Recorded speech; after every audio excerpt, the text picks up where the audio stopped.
कालिया एक्सपोर्टच्या संचालिका अपूर्वा कालिया यांच्या वाढदिवसानिमित्त जनजाती कल्याण आश्रमतर्फे शालेय विद्यार्थ्यांना मोफत वही, पेन, पेन्सिल वाटप करण्यात आले।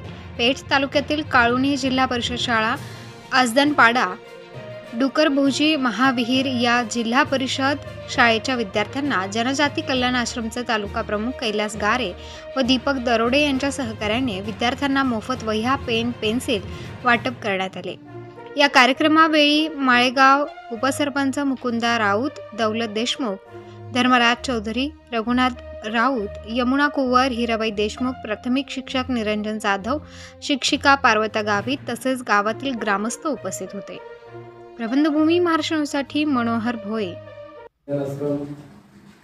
नाशिक पेठ तालुका तसेच कैलास भाऊ उपस्थित आहेत, सचिव कैलास भाऊ आहेत, तसेच आपले दादाचे पाटील आहेत, मुकुंदा उपसरपंच आहेत, तसेच रघुनाथ बाबा आहेत उपस्थित, तसेच आमचे ताई वगैरे सगळे उपस्थित आहेत। विद्यार्थी मित्रांनो, आज या ठिकाणी आपण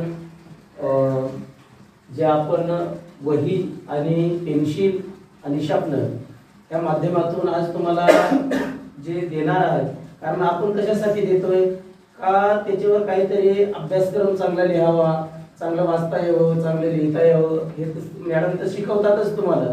परंतु कल्याण आश्रमाने असा विचार केला का आपले विद्यार्थी माध्यमातून काहीतरी थोडं का नाही पण मग ते पुढे जातील, त्या माध्यमातून कल्याण आश्रमाने विचार केला का जे गावामध्ये अति दुर्गम गाव आपले आहेत, आदिवासी पाड्यामध्ये असे समजले जाते का अति दुर्गम भागामध्ये कल्याण आश्रम विचार करतं तर त्या माध्यमातून काही ना काहीतरी वाटप करण्याचं काम करतं। आता बघा, दुर्गम भागामध्ये पाण्याची टंचाई असेल तिथे मिल ड्रम दिले जातात, तिथे केटी बंधारे मोठे बांधले जातात आणि अशा माध्यमातून काहीतरी सेवा करत असते। आणि आपण पण काहीतरी त्या माध्यमातून आपण जनजाती कल्याण आश्रमाच्या माध्यमातून काहीतरी आपली पण जाणीव पाहिजे।